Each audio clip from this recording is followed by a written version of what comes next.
Welcome to a lovely jaunt where we read better, not more. My name is Alexandra, and I'm a bibliophile. This is a new iteration on a series that I have stopped and started multiple times on my channel called the Reading Diaries. And this time I actually have a journal. This is the Hobonichi Avec in the A6 size. Last year I used this as a planner in the larger size, the A5.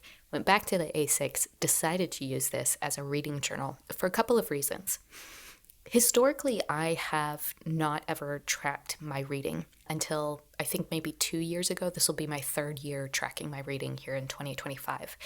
And the reason for that is that I have hated Goodreads since its inception. I think I got on it around like 2010 before it was even bought out by Amazon, and I really never loved the interface.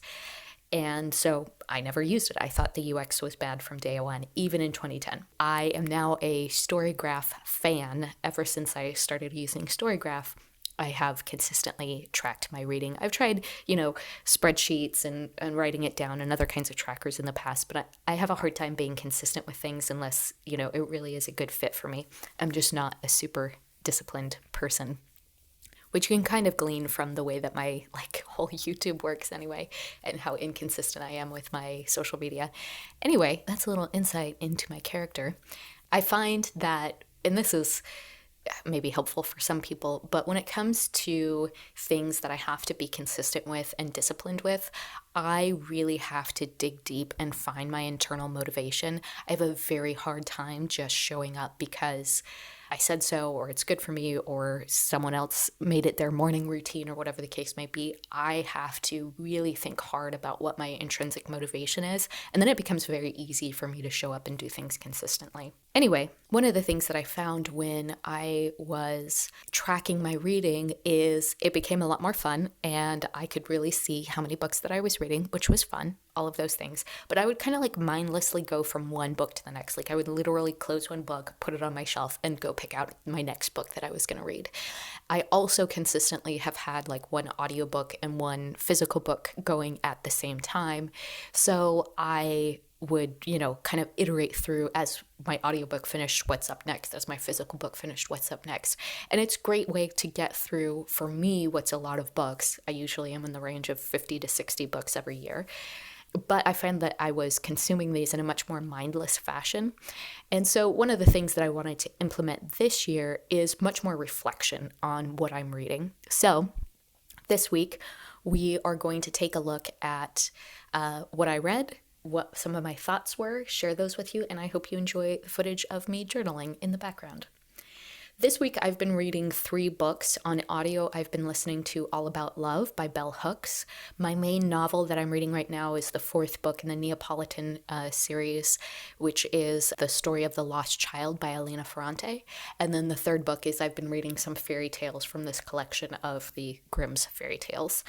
I don't have much to say either on All About Love or the fairy tales, so I'm just going to knock that out. For All About Love, I think one of the things that I was surprised about, just reflecting on my own experience reading it, is that I really had to get over an uncomfortable feeling of, I'm engaging with a sappy type of content. It took about the introduction for me to get over sort of a little bit of internal emotional resistance to even talking about the ideas of love in a real way. And that was interesting to see. And then once I kind of got over it, I was like, oh, yes, this is an ethic that I very much relate to, correspond with. I'm raising my hand. I'm saying yes. Say it louder for the people in the back. And I think in particular, when she is talking about a paradigm of the ethic of love being a priority versus an ethic of both money and power, which I think is quite common in our society as Americans, or at least in my culture, having a prioritization around money and power rather than a prioritization around love, around community, around relationships is something that I really struggle with living in the culture that I live in, because it is something that I think we all feel like it's necessary that we have to participate in those dynamics because they are the dynamics around which our society is organized, but I hate them.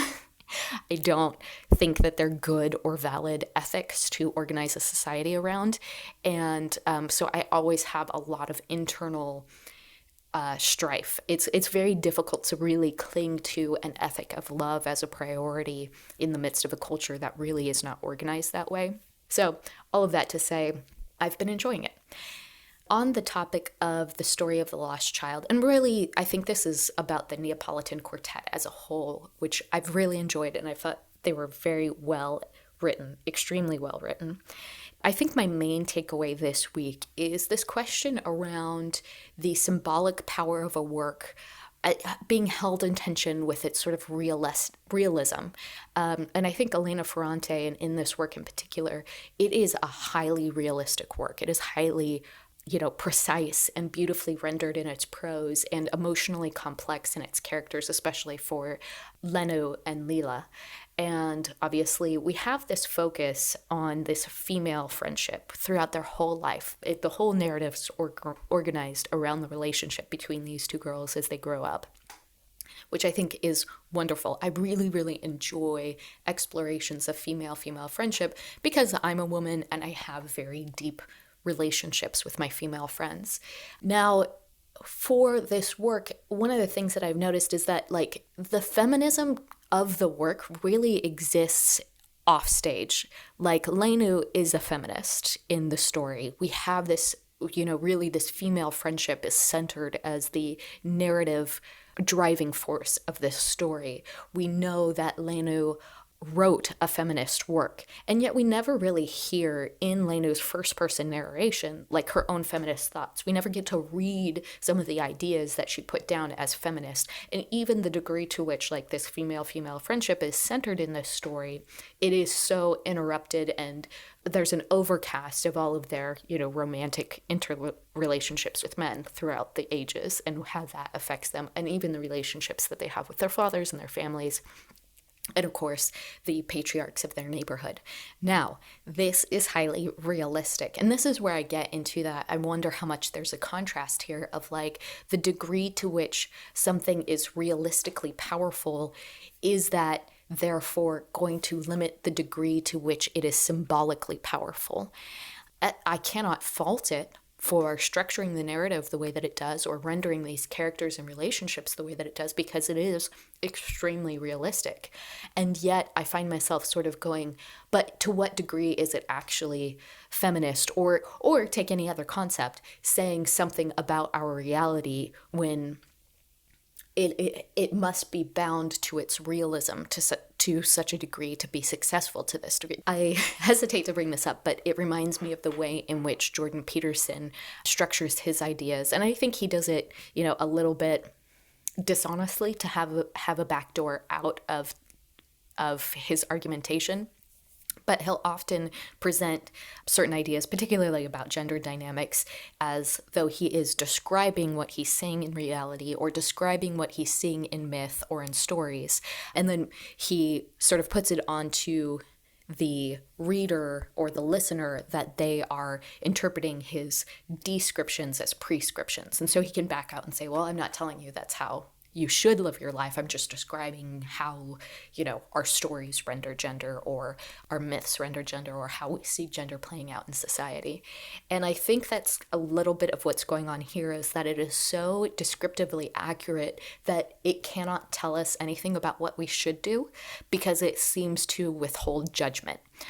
Now, of course, I haven't finished the book, and I think, I always say this, that the conclusion of a narrative means so much or contributes so powerfully to the ultimate meaning of a work. So we have to hold out judgment there. And anyway, that is what I have for you guys. Those are my reflections on what I have read this week. Have a good one. Bye-bye.